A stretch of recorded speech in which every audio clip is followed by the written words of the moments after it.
Abdul Karim Bandé, le directeur général du cabinet Salomon Conseil, est notre invité du jour.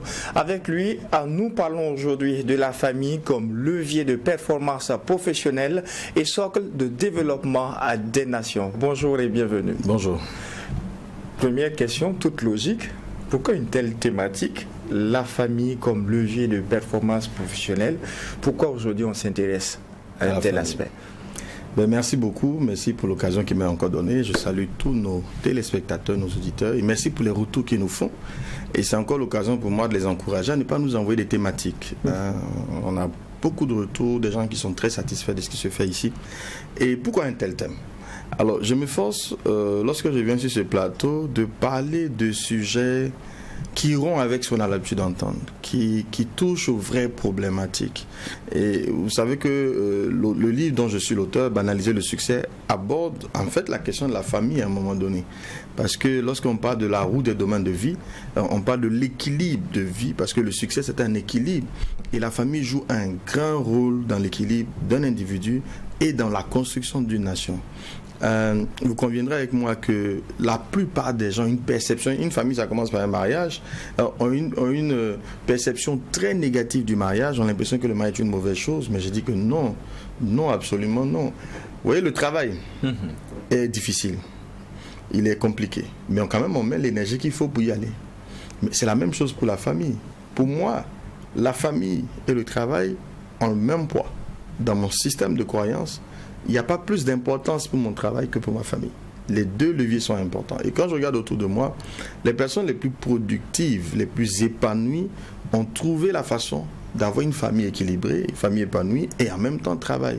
Et on peut aisément mesurer l'impact d'une famille déstructurée sur la vie des individus qui y vivent. À vous entendre, on aurait cette petite impression que sur le plan professionnel, beaucoup ont eu une mauvaise perception de la famille. Absolument. Dans les rues, il faut demander aux jeunes, encore c'est pire. Attends, le mariage c'est une mauvaise chose. Pas la famille en elle-même n'est pas l'élément qu'on indexe le plus, mais le mariage comme le problème. Mais malheureusement, c'est le mariage qui fait la famille. Tout à fait. Vous voyez, et il y a une perception négative, en tout cas, que j'espère, même si on ne la change pas profondément, qu'on lève un questionnement durant cette émission et que ceux qui nous suivent commencent à s'interroger et fassent plus d'efforts ou recherchent les moyens d'investir dans leur famille. Parce que de la même manière que vous devez investir pour avoir une belle carrière, du temps, des ressources, de l'énergie, vous devez aussi investir dans votre famille. Elle ne va pas se développer de manière automatique. C'est parce que vous allez faire un investissement. Même la graine que vous plantez, il faut bien investir du temps, des ressources pour qu'elle grandisse. Donc de la même manière, une famille a besoin d'être entretenue. Et vous savez, par le passé, c'est de moins en moins vrai aujourd'hui malheureusement. Peut-être c'est pour ça qu'on a des problèmes, mais par le passé, vous ne pouviez pas occuper de poste de responsabilité si vous n'aviez pas une famille à gérer. Parce que c'était la preuve, c'était là qu'on s'entraînait d'abord à devenir une personne responsable et un véritable manager. Parce que tout ce qui est vrai dans le développement d'une entreprise est vrai dans le développement d'une famille. Les deux restent des entités économiques. D'un point de vue économique, le ménage est une entité économique, l'entreprise est une entité économique et ils répondent au même levier, au même principe. L'aspect professionnel, le travail, il y a des exigences. Parmi ces exigences, bien sûr, la concentration, le temps. La plupart de nos auditeurs et téléspectateurs qui nous suivent et qui nous écoutent, certainement sortent très tôt de leur domicile. D'autres, quand ils retournent à la maison, les enfants sont endormis. Le matin, pendant qu'on parle, ils sont peut-être endormis. Comment arriver à faire la part des choses afin de concentrer assez d'efforts, non seulement dans le professionnel, mais en même temps dans la famille? C'est là tout. Oui, le travail a tellement tendance à nous absorber qu'on estime qu'on ne peut plus rien faire pour notre famille. Et c'est la tendance générale. Je suis fatigué quand on rentre chez soi le soir, on est épuisé, donc on a moins de temps même d'échanger avec eux, même s'ils sont éveillés. Et parfois d'autres rentrent au moment où même ils dorment. Donc ça fait que finalement la famille est délaissée. Et ça c'est le constat justement. Et c'est ça qu'il faut rééquilibrer. Alors pour rééquilibrer, il y a un coût d'opportunité, il y a un coût de renonciation. Je crois que la société a bien pensé la question. C'est pour ça qu'on a un temps de travail. On travaille par exemple 8 heures par jour. Mais quand on descend, il faut prendre le temps de rentrer chez soi. Mais quand on descend, on ne rentre pas à la maison. On a tendance à faire autre chose. On va aller d'abord voir les copains, on va faire du social au détriment de notre famille. Non, il faut avoir un programme. Dans lequel programme on va classer des activités. Je vous donne un exemple. Hier, simplement, on était en train de faire le programme des vacances. pour voir les espaces de temps qu'on a, mon épouse et moi, entre le travail qu'on a à faire, et quels sont les espaces de temps, parce qu'ils seront en vacances, les vacances sont devenues plus longues, c'est 4 mois pratiquement. Laisser des enfants à la maison 4 mois, mais c'est dangereux. Ils n'ont rien à faire, ils vont faire que des bêtises. Il faut mettre du contenu. Et c'est le moment, les vacances sont des moments privilégiés pour que les parents aient un peu plus de temps. On ne peut pas le consacrer, c'est vrai, en termes de temps, puisque vous êtes au bureau 8 heures, quand vous rentrez souvent, ils sont en train d'étudier. Mais il faut avoir des espaces de temps. Et les vacances et les week-ends sont les meilleures opportunités d'avoir du temps avec la famille. Mais pour ça, il faut le planifier. Je vous assure qu'on avait un fichier Excel dans lequel il fallait planifier les espaces de temps pour voir qu'est-ce qui nous reste pour passer des moments de famille. Parce qu'il faut investir du temps, il faut investir de la réflexion. Il faut anticiper. Ça ne va pas se faire automatiquement. En améliorant ainsi la vie de la famille, comment on arrive à améliorer la productivité individuelle? C'est de voir déjà les conséquences. Quand une famille est désharmonisée, prenons simplement le célibat. Le célibat pour une femme, ça se voit tout de suite. L'effet, l'impact est souvent très fort sur les femmes. Je dis souvent, il ne faut pas que les féministes me tombent dessus, mais on perçoit que l'impact du célibat sur la femme à un certain âge est beaucoup plus lourd à vivre. Mais sur l'homme aussi, on ne se rend pas compte parce qu'il fait le fort, le dur, mais il subit. Quand un homme est célibataire, je ne sais pas depuis quand vous êtes entré dans le mariage, mais les commentaires des amis, des parents, mais Joe, tu attends quoi? Tous les jours tu entends ces choses, mais c'est beaucoup de frustration. C'est beaucoup de frustration. La solitude que tu vis chez toi, c'est beaucoup. Tout le monde a envie de laisser un héritage. Donc regardez quelqu'un qui vit le célibat longtemps, ouais, il ne peut pas être aussi épanoui. S'il n'est pas épanoui, il n'est pas productif. Il y a des personnes qui n'osent pas rentrer chez eux le soir, femmes comme hommes. Parce que l'ambiance qui y règne est tellement délétère qu'au lieu que ce soit un lieu de repos, un lieu de restauration, ça devient un lieu de problématique. Mais quand vous allez être productif en entreprise, si vous ne dormez pas suffisamment parce que vous avez peur de rentrer chez vous à la bonne heure, si chaque jour que vous rentrez, vous sortez de chez vous, il y a un conflit qui vous accompagne au bureau, vous ne pouvez pas être productif. Donc, alors que là, c'est un endroit que vous ne pouvez pas éviter. Vous allez y aller de toutes les façons. D'accord? Donc, une famille qui n'est pas harmonieuse va créer énormément de problèmes.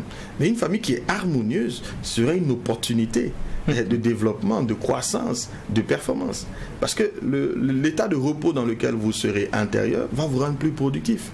Et deux ensemble, deux réflexions, deux revenus, autant de synergie que vous pouvez créer à deux. Et quand la famille est forte, avec plus d'individus, avant, pourquoi dans nos villages il fallait être nombreux? Parce que la famille, c'est une force. Mais aujourd'hui, l'individualisme donne l'impression qu'il faut être peu nombreux, mais ce n'est pas vrai. Si on grandit ensemble, si dans une famille nous sommes tous productifs, et qu'on est harmonieux, mais on devient plus fort. Et ici, j'ai élargi la notion de famille aux cousins, aux oncles et autres, parce que les familles les plus puissantes dans le monde vont ensemble. Et certaines communautés nous le demandent bien. Les Chinois savent le faire, les Libanais savent le faire. Il y a des familles qui savent se construire en Afrique, ensemble. ici au Sénégal par exemple. On en a. Au Burkina, on en a. Donc, je donne ces exemples parce que souvent c'est les plus palpables qu'on voit vraiment dans le monde entier, qui se développent de manière harmonieuse. Donc oui, la famille, c'est fondamental. Quand on arrive à s'intéresser, à investir aussi bien dans sa famille que dans l'aspect professionnel, quel peut être l'intérêt à grande échelle pour la nation? Alors, n'oublions pas que l'individu se produit où on fabrique des individus, des hommes et des femmes. C'est dans les familles, c'est la machine. La famille est la machine normative qui produit les individus. Mais les individus sont à l'image de leur famille. Le comportement qu'un jeune homme aura ou une jeune femme aura, très souvent, au moins 90%, vient de l'éducation qu'elle aura reçue, de l'environnement dans lequel cette personne a grandi. Quand vous voyez un père de famille qui a 2 enfants sur sa moto et qui brûle le feu, ne vous attendez pas à ce que cet enfant respecte le feu. Mais c'est le résultat de la famille. C'est ça. Et l'école ne peut pas remplacer, c'est impossible qu'une école remplace la famille. Moi je le vis un peu, l'encadrement des enfants à l'école. On a tendance à déléguer ça, par exemple, à un répétiteur. Mais le répétiteur ne pourra jamais remplacer les parents. Le levier d'autorité, d'influence que vous avez sur votre enfant, le répétiteur ne peut pas l'avoir. Donc il sera limité. Si l'enfant autonome, brillant naturellement, il n'y a pas de souci. Mais un enfant qui a besoin d'être soutenu, d'être accompagné, d'être suivi, un répétiteur seul, on l'a vu, ça ne marche pas. Il faut vraiment que la famille s'y engage. Donc la machine qui produit les individus, c'est la famille. Si cette machine est en panne, elle ne fonctionne pas bien, mais la nation sera en panne et ne fonctionnera pas bien. Donc nous avons une responsabilité au-delà de nous, de notre père, parce que lorsque la famille est harmonieuse, déjà nous-mêmes devenons plus productifs. Et ça où je vais attirer l'attention. Mais ensuite, il y a les enfants que nous allons faire. Ces enfants aussi, c'est une responsabilité générationnelle. Parce que 2 vont sortir des générations. Et ça dépendra du type de famille que nous aurons créé. Même l'héritage qu'on va leur laisser, pour que cet héritage puisse être pérenne, il faudrait qu'on ait construit une bonne famille qui leur permet justement de pouvoir porter l'héritage et de le transférer aussi à leur tour. Mais plus loin, c'est la nation que nous construisons. Donc nous avons une grande responsabilité, non seulement de devoir bâtir des familles, mais de bâtir de bonnes familles qui vont justement pouvoir permettre à la nation d'être plus forte. La thématique est digne d'intérêt, et la famille comme levier de performance au plan professionnel et tout. Je pose une question que beaucoup peut-être ne comprendront pas. Pour vous, qu'est-ce qu'on met dans le lot d'une famille? C'est quoi la famille déjà? Ok, merci beaucoup. Déjà, la famille, c'est une union de deux personnes. Bon, parfois aussi, il faut prendre en compte, moi mon père était polygame, mais il faut prendre en compte, et c'était harmonieux, il faut prendre en compte la polygamie. Donc, un homme et une femme dans notre contexte, ailleurs, ils se sont autorisés à faire varier la notion de famille, mais chez nous, et j'espère que ça va le rester longtemps, une famille, c'est d'abord une union entre un homme et une femme, ou un homme et plusieurs femmes, et non le contraire. D'accord. Chez nos frères musulmans, on va plus aller à 4 femmes, d'accord, c'est leur droit. Et c'est ça aussi une famille. C'est aussi des familles qui se rencontrent. Mais une famille, c'est aussi pour moi, et c'est là où moi je veux mettre l'attention, parce qu'on peut donner autant de définitions qu'on veut à la famille, mais là où je veux mettre l'accent, c'est que la famille, c'est un levier de productivité. Et je vous dis, seul, ce n'est pas efficace. À deux et bien accompagné, vous devenez extrêmement productif.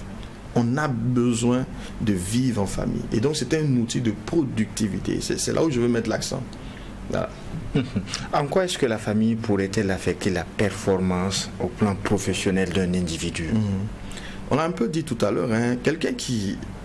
Je veux dire, il suffit de regarder autour de nous, vous allez voir le gars. Moi, je me souviens, ces aînés qui nous donnaient des conseils, mariez-vous, mariez-vous, mariez-vous.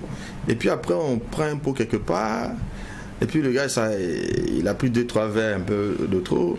Et puis en temps, il lâche le mot, mais qui m'a dit de me marier? Il me dit, attends, d'accord, donc c'est lui que tu veux mettre dans des problèmes. Et il reste plus tard, il veut que... quand tout le monde dit qu'on rentre, lui, il veut pas qu'on rentre, lui, il veut rester là, parce qu'il veut pas rentrer chez lui. Donc, quand c'est pas bien fait, il faut reconnaître que tout ce qui a de l'importance est risqué. Travailler est risqué. Se marier, oui, il y a un risque. Parce que c'est important, c'est tellement important qu'on ne devait pas le faire du genre pouf, pouf, dondo, comme on dit ailleurs, ou Mamadou et Bineta. Non, c'est pas du hasard. Ça devait se construire. Et malheureusement, on ne se prépare pas. Et pour moi, c'est là qui fait le drame. Et les impacts sont à différents niveaux, émotionnellement, économiquement, relationnellement, pour ne citer que cela.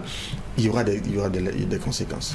Et on le voit. Il suffit d'ouvrir les yeux. Ceux qui nous écoutent voient. Peut-être qu'il y en a qui nous écoutent, qui vivent des situations difficiles, mais j'ai envie de dire, c'est pas tard en fait. Il suffit de changer son paradigme et d'investir comme il se doit, de peut-être reprendre son processus, et puis on peut corriger.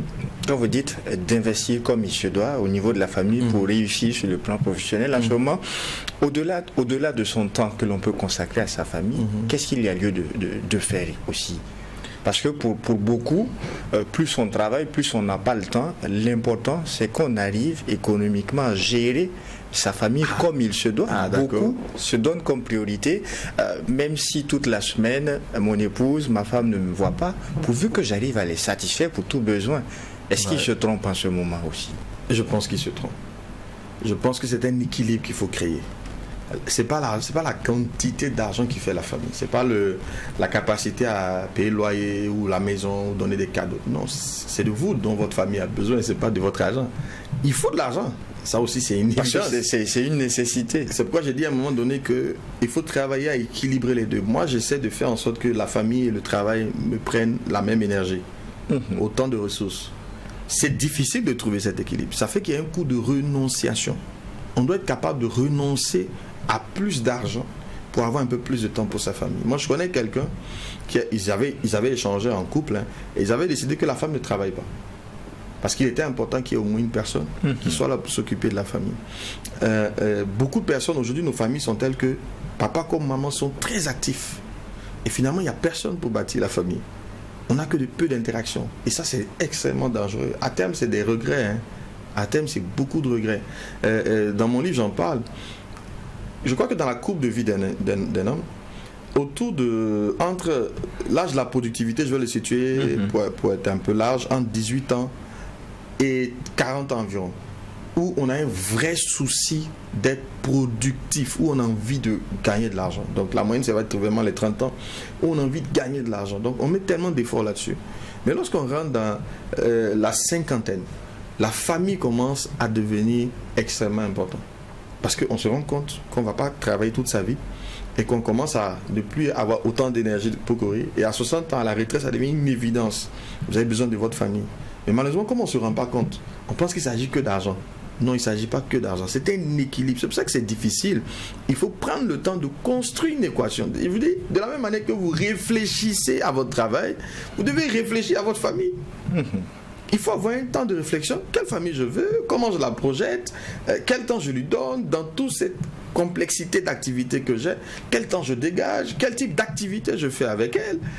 Et il faut du temps de réflexion. C'est important. Toutes les choses importantes demandent des ressources.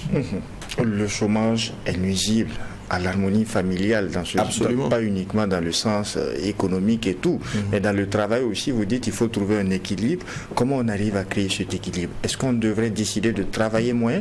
Est-ce qu'on doit renoncer? Parce que vous avez dit qu'il y a un coût de renonciation. Absolument. Quel est ce coût de renonciation? Est-ce qu'on doit refuser un certain nombre de privilèges, un certain nombre de déplacements, de voyages? C'est quoi exactement? Mais je vous assure qu'il y a des gens qui renoncent. C'est qu'on ne se rend pas compte, en fait, quand on n'a pas le choix. Il y en a qui n'ont pas le choix. Vous avez... pour qu'une activité, vous n'avez pas d'autres options. Et cette activité, mais même ça, hein, on va trop loin même. L'activité, c'est 8 heures par jour. Hein, vous avez 24 heures dans la journée. Il y a des corps de métier qui diffèrent. Ils passent plus que les 8 heures de temps. C'est rare. Si ça arrive, c'est qu'il y a un problème de management. Et c'est là où moi, à votre place, je dirais, ok, je vais prendre 3 ans de ma vie professionnelle pour monter en compétences très rapidement. Pour aller plus haut, parce qu'effectivement, plus on monte, logiquement, on devrait avoir plus de temps, si on sait déléguer, augmenter mes capacités de managériales. Et c'est ça notre job à nous, d'aider ces managers à trouver du temps pour leur famille. Parce que sinon, on est super absorbé par la dimension économique et on oublie la famille. Non, il y a des outils. C'est pourquoi ça demande des ressources. Ressources, c'est pas seulement l'argent ou le temps, c'est monter en compétences, pour être capable de déléguer, pour avoir une meilleure capacité d'organisation. Voilà, pour être capable de mettre des priorités. Et j'ai dit, votre temps, vous ne le passez pas entre la famille, entre le travail et votre famille nucléaire, non. Après, entre les deux, il y a énormément de social. Pour beaucoup d'hommes, c'est le maquis qui prend le plus de temps. Dès qu'il descend, dès qu'il a un temps chaud au maquis, même le week-end, quand il est à la maison, à la première occasion, chaud au maquis. Est-ce que c'est un défaut? Mais si ça bouffe trop le temps de la famille, il faut corriger. Il faut réduire peut-être un peu le maquis pour donner du temps à la famille. Je ne dis pas qu'il ne faut rien faire, parce que la famille aussi, c'est pas agréable, hein, au passage. C'est pas agréable, hein. Donner du temps, c'est du boulot. C'est un vrai travail. Passer du temps avec un enfant, de quoi vous allez parler? C'est compliqué de rentrer de les rejoindre dans leur niveau de sujet. Donc c'est épuisant. Donc, eh bien, il faut le faire. Ça fait partie de votre rôle. Et c'est dans ces interactions que vous pouvez justement orienter l'éducation, donner des valeurs, communiquer votre vision de la vie. Mais si vous les évitez, qui va faire ce travail à votre place? La télé. Donc, tout de suite, on prend un smartphone, on le met dans les mains de l'enfant et puis on s'occupe à ce qui nous intéresse. Ouais, et ça, c'est justement ça qu'il faut éviter. Il faut renoncer à quelque chose. Pour le travailleur qui nous écoute, qui nous suit, est-ce qu'il y a le prototype d'une famille idéale? Alors, j'y crois pas. Je pense qu'il y a un but, il y a une finalité qui pour moi doit être l'harmonie, qui est la finalité, c'est l'harmonie, le bien-être de tous. Mais le chemin est très personnel, il est très spécifique, c'est à chacun de construire son chemin. Mais la question qu'on doit se poser régulièrement, mais c'est est-ce que ma famille est harmonieuse? Est-ce que j'ai fait ou je fais ce qui est suffisant pour avoir une famille harmonieuse qui devient justement un facteur de productivité pour moi et non une source de stress? Mais maintenant, après le comment, c'est vraiment spécifique à chaque situation. Mais à ce niveau, déjà, à partir de quel moment l'on se rend compte qu'on accorde de moins en moins de temps à sa famille?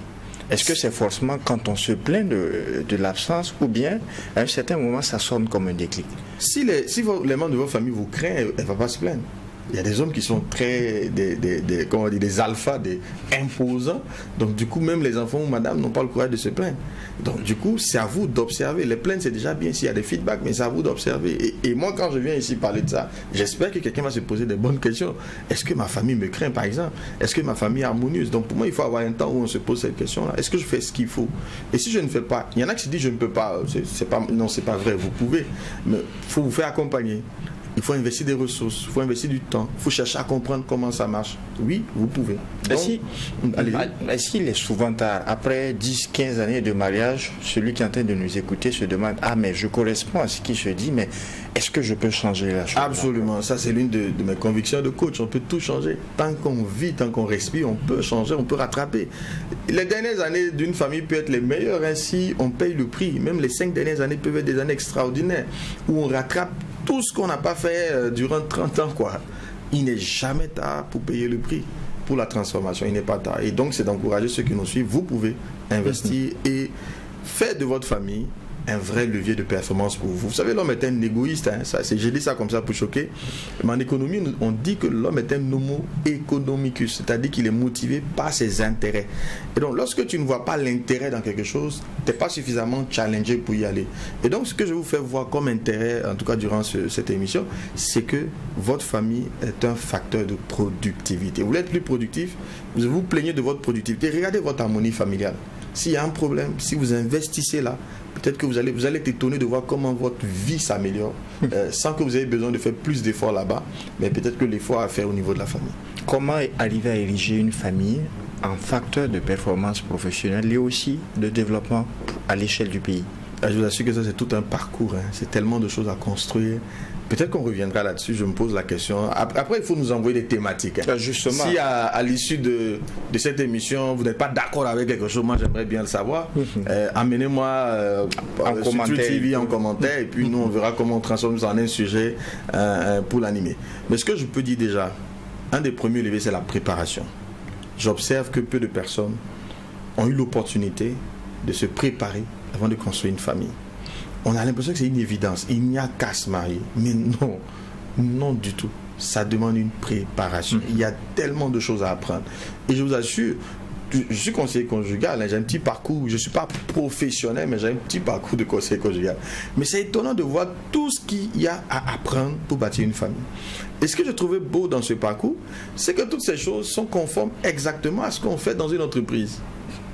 C'est le même processus que vous allez utiliser pour construire une entreprise que vous utilisez pour construire votre famille. C'est la même chose. Donc, il faut apprendre. L'avantage dans ce genre de parcours, c'est synthétiser et on va à l'essentiel. Donc, il faut se préparer. C'est le premier levier. Il y a tellement de choses à construire. La vision, les valeurs, il y a des choix de priorité à faire. Il y a des décisions. Oui, il y a des couples qui n'ont jamais décidé de la gestion de leurs finances. La femme vient avec l'idée que l'homme doit tout faire. L'homme vient avec l'idée que sa femme doit contribuer. Ça, chacun a son idée. On n'a pas pris le temps d'harmoniser ces points de vue-là. Mais on va avoir des conflits. Ça ne va pas marcher parce que l'autre ne sera jamais prêt à contribuer. Parce que ce n'était pas prévu dans le contrat. Mais le contrat est tellement muet sur beaucoup de questions parce qu'on n'a pas discuté, on n'a pas échangé. Et l'incompréhension est l'un des leviers d'improductivité familiale parce qu'on n'a pas communiqué suffisamment. Et la communication est vraiment importante. Pas le fait de parler, je dis communiquer. Pas parler, communiquer. Et communiquer, c'est des techniques, c'est des outils. Donc la préparation est nécessairement la suite. Si on s'est préparé, le mariage. Il faut se marier. Et se marier, il faut dire, c'est pas juste. Il y a une dimension, je l'assume, une dimension spirituelle de la vie. Et lorsque le mariage n'est pas fait, de mon point de vue, dans les conditions qui sied, vous ouvrez des portes. Par exemple, l'autorisation des parents. Vous ne pouvez pas vous marier sans l'assentiment de vos parents. Dans toutes les traditions, là, bon, c'est vrai que certaines traditions ont tendance à... Vous voyez ce que ça donne quand on touche aux fondamentaux. Voilà. On ne peut pas se marier sans avoir l'assentiment des parents. Même s'il faut prendre le temps de négocier, d'obtenir ce qu'on appelle la bénédiction. Sinon, après, on paye le prix. Donc, il y a des règles. C'est pas juste je me lève, je suis content, j'ai un peu d'argent, ou le gars il est beau, il me plaît, ça c'est pas suffisant. Ça va bien au-delà de ça. C'est un processus qu'il faut respecter. Il ne faut pas griller les étapes. D'accord? Donc, oui, se marier, on dit, on vient juste signer des documents, mais ça va bien au-delà de ça. C'est vraiment un processus à respecter. Ouais. Dans le processus, toujours, le mariage, première année, 5 années, les enfants. Ouais. Vous savez, il y a la théorie. La préparation, c'est la théorie. Maintenant, vous allez dans la pratique. Mais cette pratique-là aussi, c'est pas parce que vous avez fait la partie théorique. Et moi, ça me rappelle, mais quand je commençais à travailler, j'étais l'un des meilleurs dans mon domaine en marketing en classe. parce que je suis marketeur de formation, même si je parle d'autres sujets plus que du marketing. Et puis j'arrive en entreprise, je suis incapable de vendre. Je connais mon marketing, mais je ne vends pas. Là, je comprends qu'il y a un souci entre ce que je sais théoriquement et comment je le mets en pratique. Et du coup, moi, j'avais tendance à venir avec mes cahiers au stage. Donc, quand je vis une chose, je vais voir comment je lis ce que je sais théoriquement et ce que je fais. Et puis, finalement, au fur et à mesure, j'ai vu le pont. J'ai compris. Et je sais que plein de gens n'arrivent pas à matcher théorie et pratique. Parce que quand vous rentrez dans la pratique, vous avez l'impression que la théorie ne fonctionne pas. Non, ça fonctionne. Mais c'est pour ça qu'il faut s'efforcer de faire le lien avec les choses qu'on a appris. Il faut avoir bien compris ce qu'on a appris. Sinon, au moment de pratiquer, ça va être assez compliqué. Et il faut se faire accompagner. C'est bien d'avoir des référents, des mentors, des modèles, les témoins normalement. Mais les témoins, regardez comment on les choisit arbitrairement. On choisit le témoin juste parce qu'il a l'argent. Il n'a pas votre temps. Pour vous, le choix du témoin, il est arbitraire généralement? Dans bien des cas. Si, je vois dans bien des cas. Le critère, souvent, c'est juste parce que c'est le plus riche de la famille. On espère plus qu'il nous donne des revenus qu'autre chose. Mais non. Quel doit être le profil? Mais c'est quelqu'un qui est un modèle pour vous, qui a su construire une famille, le genre de famille que vous voulez avoir, je suppose. Si lui-même il a un problème là, comment il va vous accompagner dans votre processus à vous? Non, parce qu'il a fait 20 ans de mariage qu'il est forcément un meilleur couple. Hein, ouais. Et puis deuxièmement, qu'il ait du temps pour vous, qu'il ait envie. Il n'a aucun lien avec vous. Comment il va construire? Ouais, mais si c'est quelqu'un qui vous considère déjà depuis longtemps, qui vous encourage dans votre vie en général, qui a envie de vous voir réussir, il sera prêt à investir de l'énergie et du temps dans votre foyer. Ouais, donc ce choix-là, déjà, c'est important. Alors, quel serait le dernier mot à l'endroit de ces auditeurs téléspectateurs qui n'arrivaient pas à faire la part des choses entre un investissement dans leur travail et un investissement conséquent dans leur famille? Il faut équilibrer. Il faut retenir que, j'insiste, votre famille est un facteur de productivité. Plus elle est équilibrée, plus vous serez épanoui. Plus elle est épanouie, plus vous serez productif. Et il faut investir du temps. Faites des recherches, allez lire, posez des questions, allez vers des modèles de famille. Il y en a, je vous promets. Allez vers eux et voyez comment la dynamique famille, productivité s'enclenche. Et j'insiste, vous avez une responsabilité générationnelle. Vous savez, moi, je suis dans le milieu des jeunes, je dirige une école, IST notamment, mais je peux vous dire, vous voyez des jeunes qui souffrent tellement, mais vous n'avez pas idée, hein, qui souffrent tellement. Je dis qu'on a perdu un jeune. On en a perdu un. Ils souffrent tellement, vous n'avez pas idée, tellement ils sont dans des familles dysfonctionnantes. Tellement les familles. Dernièrement, on a organisé une rencontre à ce sujet. On a fait venir quelqu'un pour les encourager qui a vécu aussi une famille difficile. Parce que je vous dis, dans la salle, il y avait des gens qui pleuraient parce qu'ils vivent des situations tellement difficiles. Ce que vous n'avez pas aimé vivre vous-même en tant que jeune, ne le faites pas subir à vos enfants. Essayez de payer le prix pour qu'eux soient dans des environnements plus harmonieux. Parce que s'ils le sont, ils seront plus productifs, ils vont construire de meilleures familles. Mais je vous dis que les familles sont tellement dysfonctionnelles que ça affecte notre jeunesse. Donc ça va affecter les futures familles qui seront créées et ça va affecter notre nation. Nous avons une responsabilité. Vraiment que Dieu nous soutienne. L'émission est suivie et appréciée aussi par les célibataires. Quel mot à leur endroit en termes de préparation et tout? Ah là, eux, ils ont encore le temps de bien se préparer. Parce que c'est quand vous allez voir un artisan, il a déjà produit un truc, vous lui demandez de réadapter, c'est plus compliqué, ça va être plus coûteux de restaurer que de fabriquer. Parce que la plupart d'entre eux aussi investissent tellement dans le travail, dans la recherche du gars qui ne pense même pas à l'aspect mariage. Exactement. Lisez, commencez à faire des recherches. Je vous assure, il y a tellement de données. Et le célibataire, tu as encore la chance de mieux te préparer pour ne pas avoir besoin de corriger. Il y a tellement de choses à apprendre. Ne serait-ce que les langages d'amour, ne serait-ce que les tempéraments, ne serait-ce que, je prends quel outil, la structuration, ce qu'on appelle l'ordre de valeur. Faire un travail sur votre ordre de valeur. Ne serait-ce que définir vos priorités en termes de financement, le niveau de vie. Il y a tellement de questions auxquelles vous devez répondre. Des questions auxquelles votre conjoint doit répondre. Et qu'ensemble, vous puissiez justement trouver le lieu d'entente. Ouais. Il y a tellement de choses. Tellement. Merci Abdul Karim Bandé, merci pour ce temps consacré. Je rappelle que vous êtes le directeur général du cabinet Salomon Conseil. Merci grandement à vous auditeurs et téléspectateurs, clin d'œil au réalisateur Aimé Zondi.